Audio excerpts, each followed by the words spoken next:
It is indeed my pleasure to welcome our final speakers for today. And by the way, guys, this one is an open discussion. So while they're introducing themselves, you can go ahead and drop your questions in the Q&A. I will ask them some questions and you will actually get an opportunity to ask them some questions as well. We're talking about the journey and lessons from our student ambassadors to entrepreneur. And we have Miss Kelisha Carter and Mr. Carlyle Grant. Over to you, Kelisha, and then to Carlyle. Awesome, awesome. Hey, Carlyle. I mean, we talk, but still. Hi guys. I was watching the chat and it's crazy how everyone is like super what do you call it? Engaged. So shout out to you guys for being like really, really engaged and stuff like that. That is amazing. Like when I was younger, you could not get me on these things to sit so long for 2 days. So big up on yourself, yeah. Thanks, Shana, for like inviting me to be to share this platform with everyone who is here. My name is Kelisha Carter. I was a JN Youth Ambassador for 2 years. I think I was cohort 2 and 4 or 3 and 4 from like 2014. So 2014 to 2016 until damn, I'm old. Oh my gosh. But I was a JN Youth Ambassador the first year, and then the second year I became the team lead for UE. And after that, I worked at JN JN General Insurance.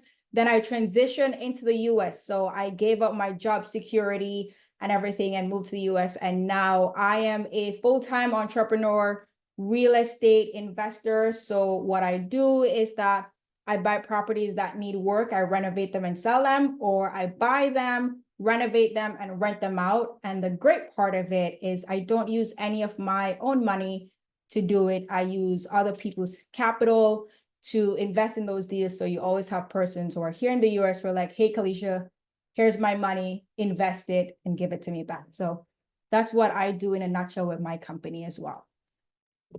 All right, nice. So there's so much to unpack there, especially the part about not using your own money. So guys, again, if you have the questions, go ahead and share them in the chat or the Q&A and we'll pick them up right after. All right, so over to you now, Carlyle.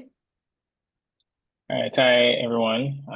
This is Carlyle Grant. I just want to also thank Shanna and the entire team for, always giving us this platform to share our experiences and to share our journey. Because I think it's always good to see others doing it to inspire you to, have hope that you can do it as well. I was a JNA ambassador, I think it was 2015, 2016, yeah. Best cohort, I think, in my opinion. I think we got to do a lot of exciting things. A lot of events, a lot of professional development opportunities, and meeting those targets every month was all very good. But I was very strategic. Oh, and also getting paid too, as a school student, needed money to be able to carry our way through. But I remember just having to be very strategic in how I would get my signups as an ambassador. I had to try to get as much as I could in orientation and just really, really showcase myself as a brand as well as the brand JN on campus. And that would have gotten me to become the marketer of the year for my cohort, because I was just repping JN very, very hard. And transition from that, I've moved on to, I've worked at an events company, I've worked at a marketing agency, and then in 2018, I transitioned to start my own agency. So it's called Digital Danes, and we're a creative agency where we use marketing technology to help brands thrive in digital transformation. So that's through content creation and digital marketing. And been doing that for 6 years now. I'm 30 years of age and happy to be here. Awesome. So, well, first of all, I saw that the chat is already buzzing. People want to know what is capital. So Yeah. thanks so much for those who would have answered that one. So we won't ask that question in the session, seeing that all your assistants have already answered, as well as yourself, Kelisha. Okay. All right. So my first question really is, so coming out of yesterday's session, there has been a lot of talk about networking, right? And so today's session has to do a lot with networking in the sense of using that as an opportunity for entrepreneurship. And so, Kelisha, I want you to tell us your understanding of networking, how networking would have shaped your journey now as an entrepreneur. Were you always good at networking? Like, what's the journey? What has the journey been like for you with networking? I mean, that is like, I love that question because then people will hear networking and think, oh, I hear that all the time. But when you're growing as a business or starting out, it's gonna come down to who do you know? If I need something, who can I call? Who can I text? Right?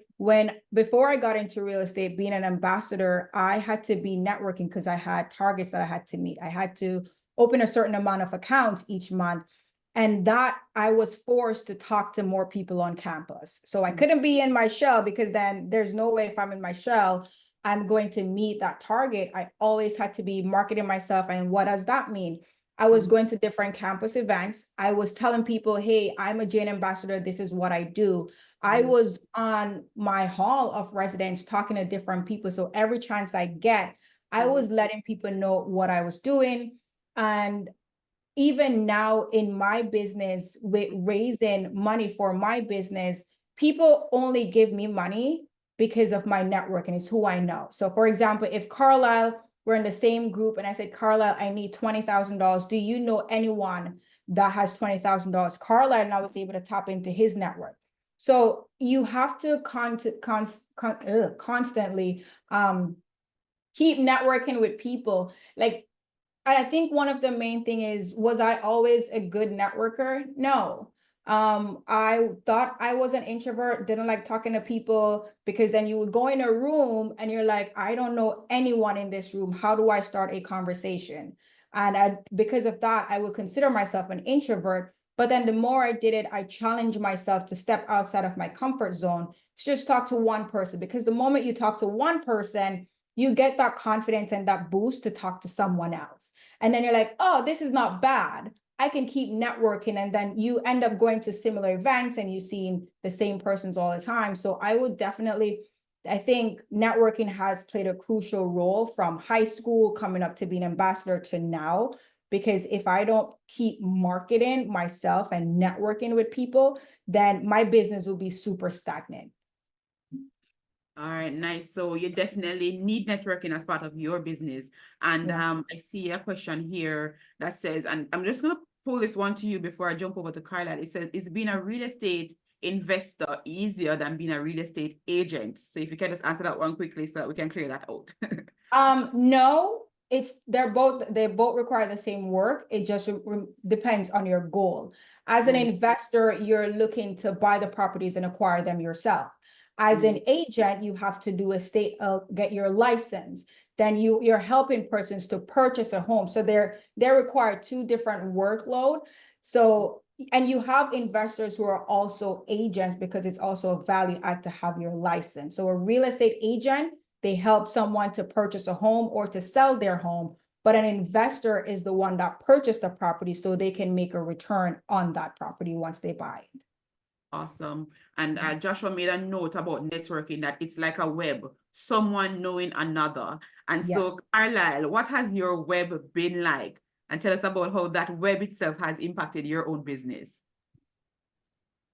Well, I mean, I think they say that your network is your net worth. So, you know, the more people that you know, the more persons that you have access to, the more people you're affiliated with, you know, there's a higher chance of you reaping success. I don't think I'm the best person at networking, to be honest. Contrary to what people might think, I'm the type of person that will go to an event and as soon as it's over, I'm out.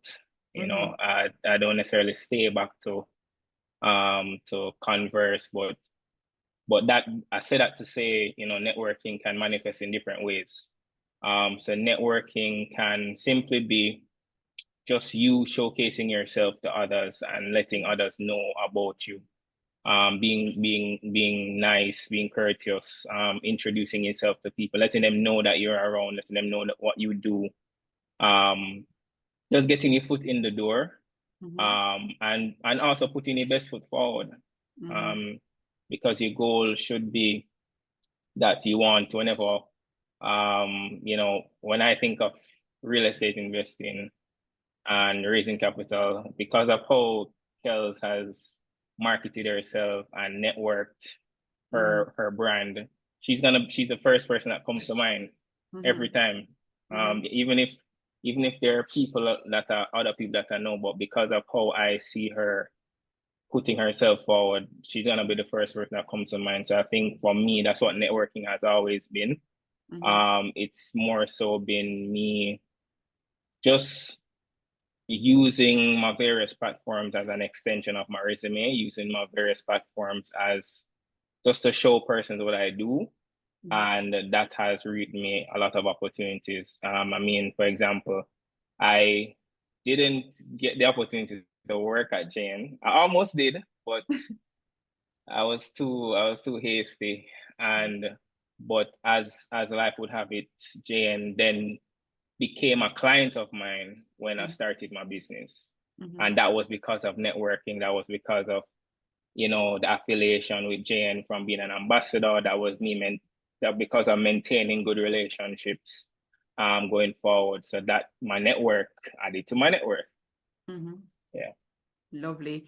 So you mentioned something earlier about using your socials or your platforms as an extension of your resume, right? Can you dive into that some more? If somebody who is listening and they probably they have an Instagram account or they may have TikTok, what would you say to them as that extension of their resume? Get a little bit deeper in that one for me. All right, sure, no problem. All right, so your resume is something that mostly the employer is going to see, all right? But in today's day and age, a lot of employers, for example, they're looking at your social media as first point of contact before even considering you for a job. So from before even this was even a thing, before even social media was seen as that, I always had this impetus to just showcase my professional side on social media, so that persons would know what I do, so that in the hopes that one day, if some opportunity comes up in a room, they'll be like, oh, that guy who's always doing the marketing, who's always doing social media, let's reach out to him. And I've had many opportunities that have come from social media because of that.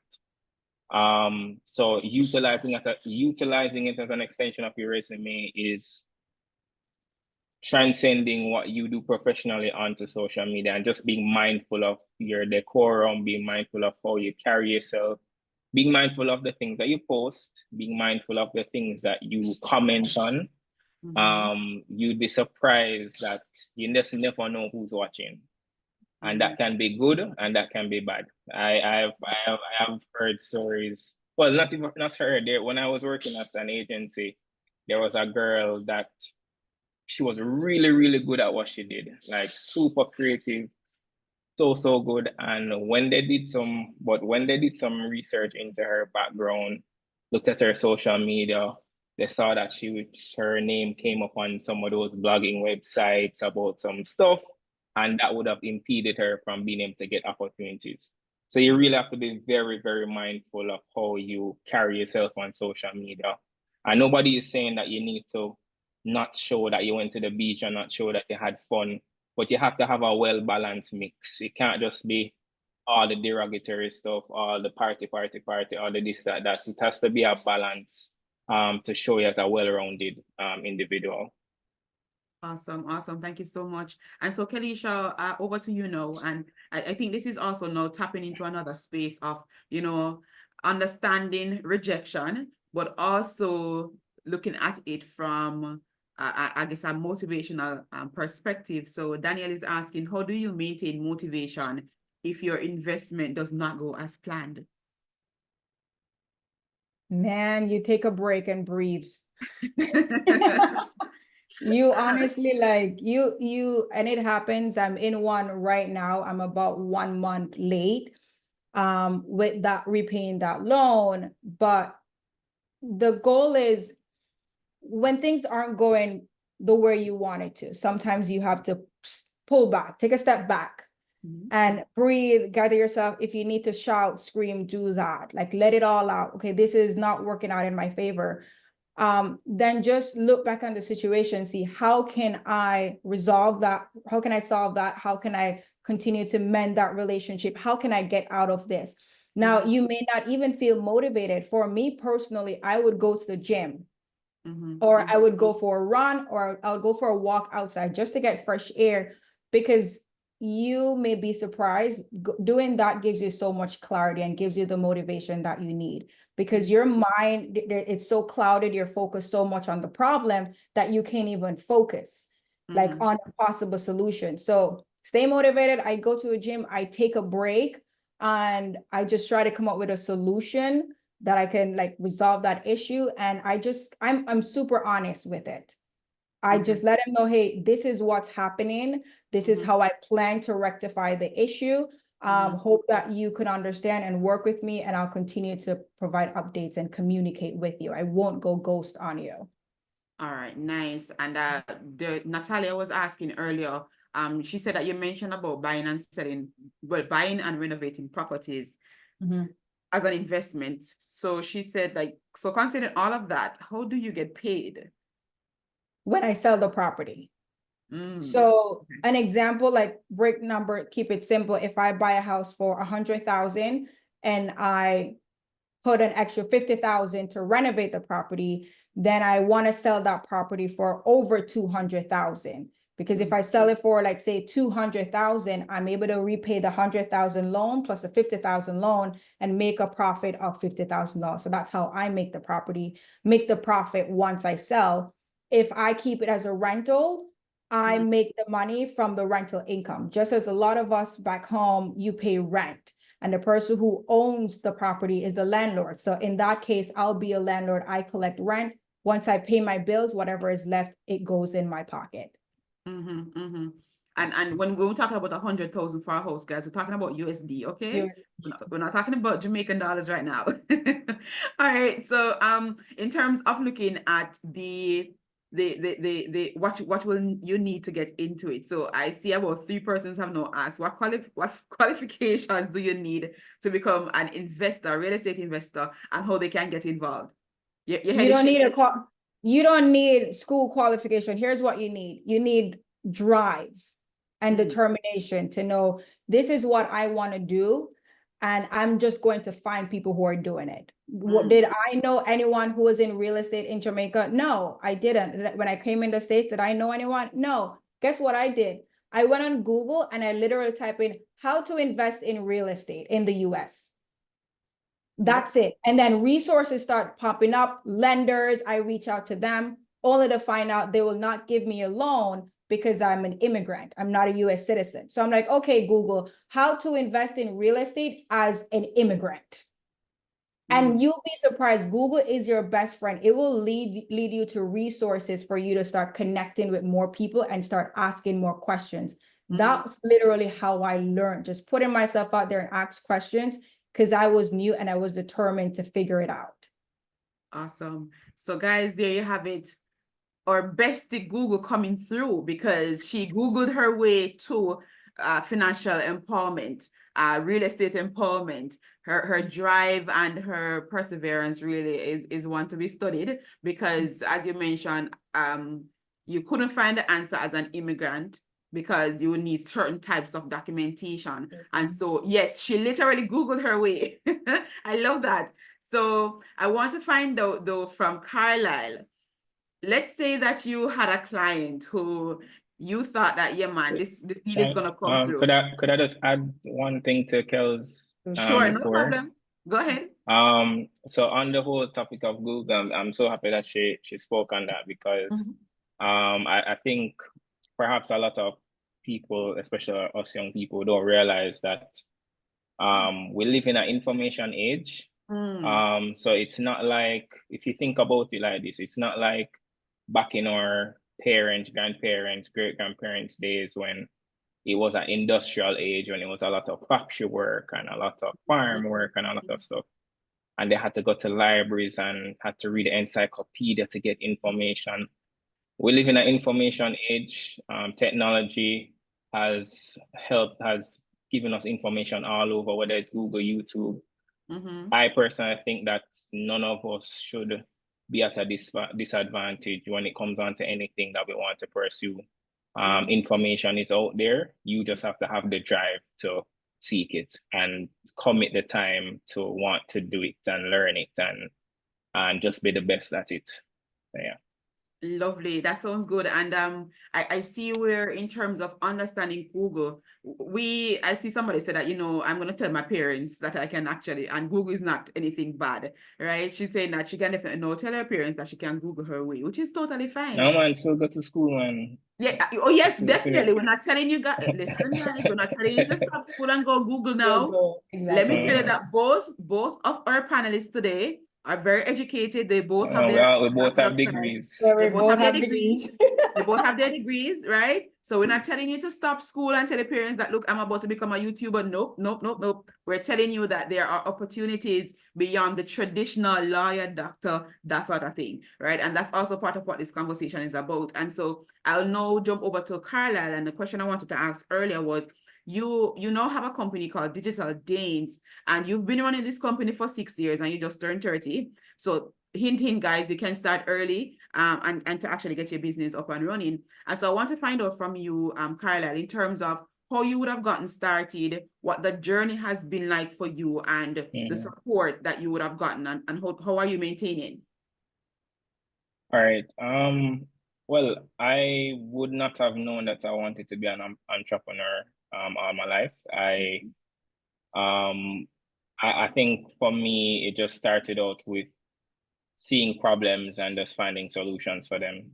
So when I was at George's, I used to, sell CDs, burn CDs for people and sell them just to make money, like $100 per CD, because I was one of the few that had a computer with a burner. I used to buy lunches for people and charge them like $50, $100 to go collect the lunch from the lunch line because, people are lazy, So I used to just have this uncanny way of finding opportunities in little things, but I didn't know it was entrepreneurship. It wasn't until I was in university that I started to realize that, okay, I'm very creative naturally. Ideas just come to me. So let me pursue marketing because I think that's the closest I'll get to doing anything like that because I'm not the traditional creative, painter, artist, all that stuff. But I started to do other things during school, with the Janeway program as well. And when I finished my degree 2016, more and more opportunities started to come up just by me putting my best foot forward in everything that I did. Even when I was working at a call center, I was the youngest supervisor there at 17 because of just how well I was doing. So I think I just have this belief that even if I'm a garbage man, a gardener, a waiter, whatever, I must be the best one in that profession or whatever that I'm doing. So that has always been my mentality to just get out of my situation. And then in 2018, I kept on feeling this nudge to start business because I was doing really well at the agency that I was at. I used to manage social media accounts for KFC, Pizza Hut, and a couple other brands. And persons started finding out that it was me. A lot of things were going viral, things were coming on the news, on the radio, people talking about whoever run this account need a raise, blah, blah, blah. So people would reach out to me now and say, hey, Carlyle, I want you to do our social media for us or do our content. So I started to get nervous now because I'm like, boy, I don't come from any money. I don't come from an affluent background. So I would rather the safe route and stay in my job and just stick it up. But things after things just kept happening. And in January of that year, I got a prophetic word at church. That was basically the encouragement that I needed to just start.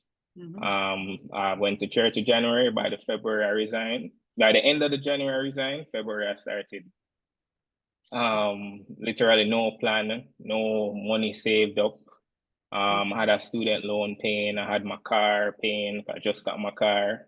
And I just leaped in faith and did it. Started out with a few clients, doing some very, very cheap work, but we just started to build from there little by little. It wasn't just me alone at first.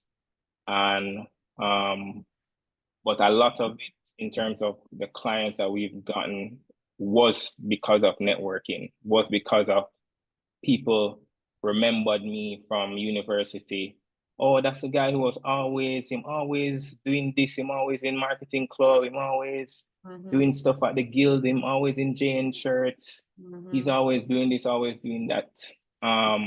Because what we need to realize is that a lot of the people that we're going to school with, they're going to be the next managers and decision makers. It's always good to keep good relationships with people, because a lot of these opportunities I've gotten is because the same people I went to school with, they're now the brand managers, they're now the marketing managers, they're now the decision makers, and they respect that I have been around for a while, and they'll reach out and give me an opportunity. So that has really been the, I guess, trajectory of my entrepreneurship journey. How I've kept it for so long. It amazes me too, but I just think it's the dedication and the consistency and the never give up, because I mean, I'm not where I want to be.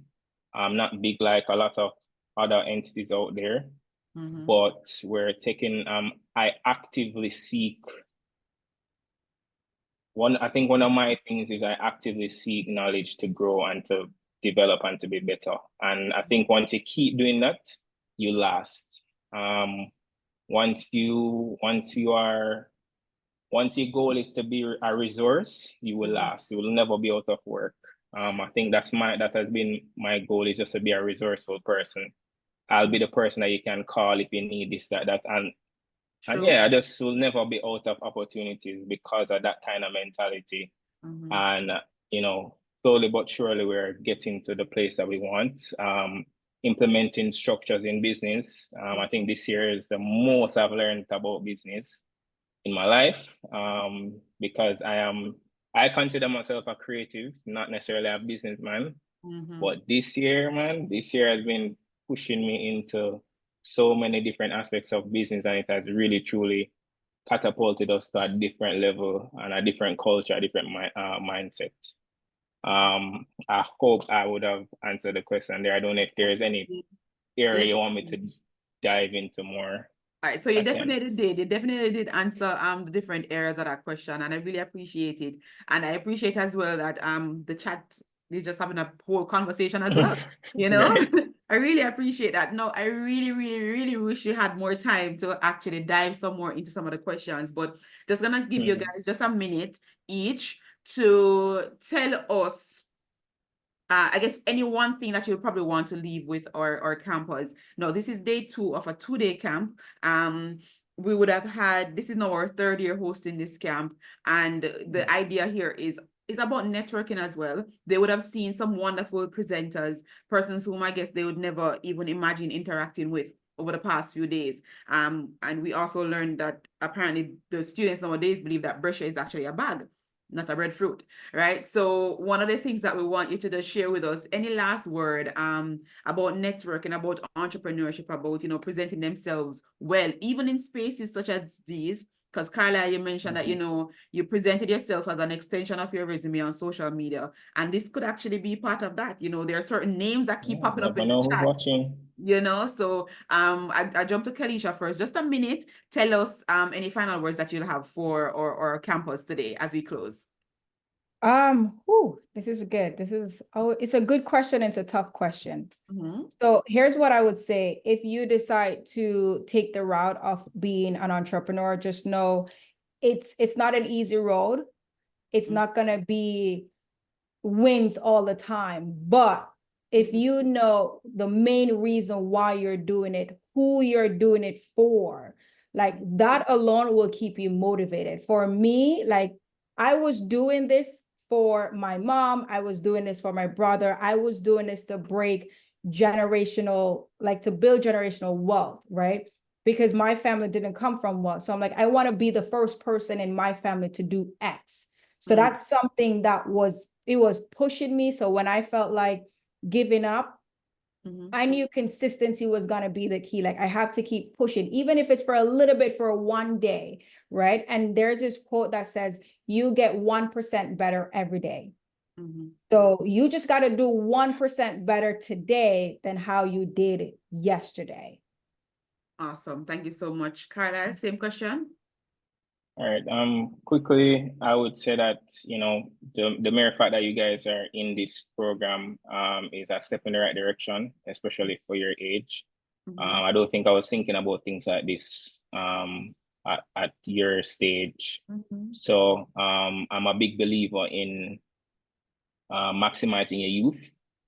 Which is why I can say I'm 30 and, you know, I've had a business for 6 years because I started out really early.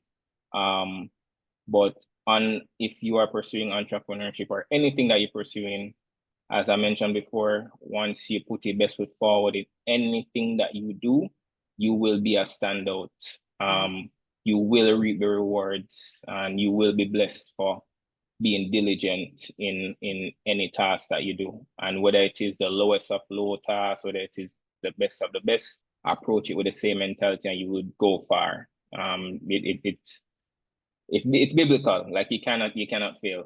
And just remember that your network is your net worth, and utilize your platforms as an extension of your resume. I am also a US Embassy brand ambassador, and I got that opportunity because of my social media. They saw me on social media and reached out to me for that opportunity. And it's just to show that you never know who's watching. Even in this program, you might think Shanna and the team aren't taking note of certain persons who are interacting, who are saying stuff.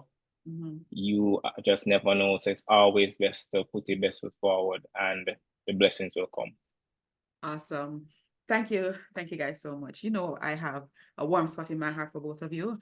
For all my gateway babies from back in the day as well too. I said that was my last question, but I'm gonna ask one final one for True this time. And my one question is, what is one word that you would use to describe your entrepreneurship journey? Kalisha, one word. You're muted. Just one word. Man. Carlyle, go if you think about something. I would say my entrepreneurship journey so far has been a privilege. Coming from my background, coming from where I'm coming from, it is unheard of in my family line. So to be right here right now, that's a privilege and it's not something that I take lightly. Awesome. Kalisha, you come up with your ready, miss? Yes, it's been a blessing. Love it. Yeah, it's definitely been a blessing. Thank you both so very much.